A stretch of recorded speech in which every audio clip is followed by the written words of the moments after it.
Magandang gabi, Dante. Nagsimula na ba ang diving operations sa bahagi ng Taal kung saan sinasabing itinapon ang missing sa Bungeros? Magandang gabi, June. Sa ngayon ay wala pang ginawang technical dive operation ang mga otoridad na layong hanapin nga ang mga missing sa Bungero dito sa Taal Lake.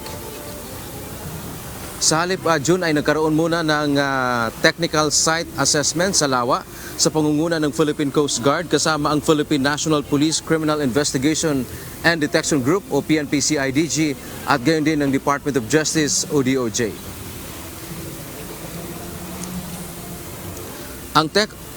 Ang take-off point ay ang Talisay, Batangas at pagkatapos nito, June, ay pumunta sa sinasabing palaisdaan kung saan posibleng itinapon ang mga bangkay. Paliwanag ni DOJ Spokesperson Assistant Secretary Miko Clavano, kailangan munang may assessment sa lugar at tubig bago isagawa ang technical dive o pagsisi dito. Dapat anyang ikonsidera ang lawak at lalim ng tubig. Dito malalaman kung kaya bang gawin ang pagsisid. Titignan lang po natin kung ano yung kondisyon ng tubig, no? Kung gaano ka clear, kung gaano ka murky yung tubig. Titignan din ho natin ang depth, no? Ang initial po na information na nakarating po sa atin ay 30 meters po ang kalaliman ng lake or ng area ng lake kung saan tayo magse-search.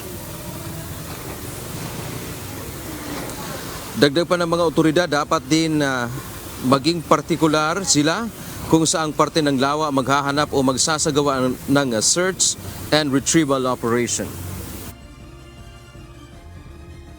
Kung titignan po natin, 234 square kilometers po itong talik. Kaya kailangan ho natin gawing mas focused, no? Ang search natin.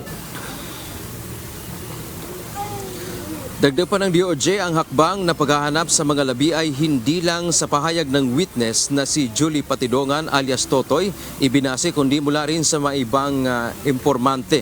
Napakahalagaan niya nito dahil dito mapatutunayan ang claim o pahayag partikular ng witness na si Julie Patidongan alias Totoy na dito nga sa Taal Lake itinapon ang mga bangkay ng missing sa Bungeros.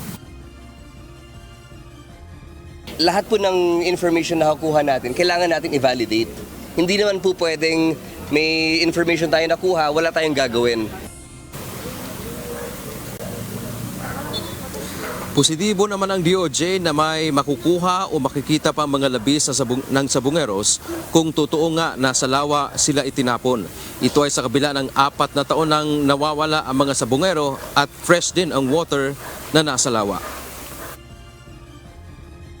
Yung mga dating searches were done in salt water.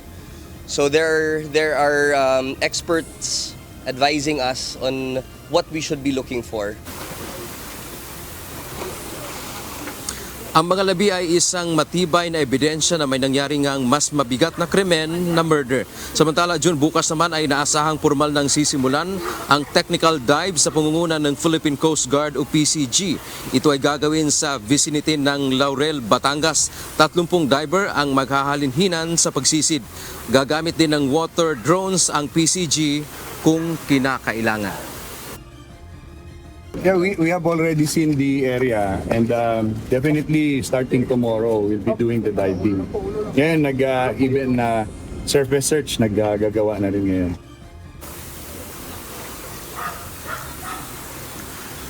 John, kabilang nga sa mga nabanggit kanina no, ng mga otoridad, partikular ng Philippine Coast Guard na mga hamon o challenges nila dito sa kanilang gagawing dive ay kung masama ang panahon o kaya ito kasing lawa, medyo malakas yung current o maalon, June, at yung lalim din. Batay kasi sa nakuha nating information, ang pinaka-maximum na depth nitong lawa ay nasa 200 meters. So batay doon sa binanggit ng Philippine Coast Guard, nasa 30 meters lamang ang kayang sisirin ng mga human divers. Kung lagpas na dyan, maaaring gumamit na sila ng mga ROV. Ito yung remotely operational na mga vehicle ng Philippine Coast Guard, o kaya naman gagamit din sila ng water drones para lamang makita yung nasa ilalim ng lawa, sa layong makita yung isa sa kanilang hinahanap dyan ay buto. Dahil nga 4 na taon na ang nakalilipas, maaaring yung ibang mga remains ay wala nang natitira. Yan man ang ating update mula dito sa Talisay, Batangas. Balik sa June. O Dante, yung bang gagamitin nilang mga underwater drone o yung mga remote vehicle na gagamitin nila, may capacity ba yon na pumick up? Halimbawa, kung buto man iyon, sa ilalim na, nasabi mo nga 200 meters doon sa ilalim ng lawa. Yes, Jun, batay sa nabanggit kanina ni Commodore Tuvilla, mukhang walang ganong capacity, Jun, yung kanilang drone na pumick up. Kumbaga walang kamay. Doon kasi sa mga nakikita natin, parang may yung mga gamit ng ibang mga bansa, may kamay na pwedeng pumick up. Yung nabanggit kanina ng Philippine Coast Guard, wala silang ganun, kundi video lamang.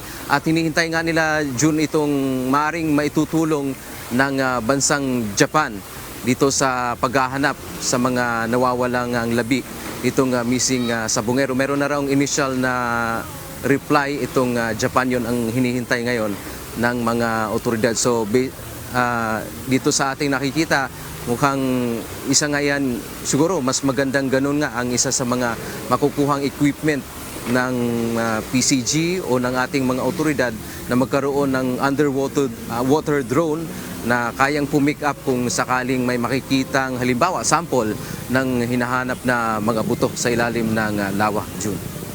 Maraming salamat, Dante Amento.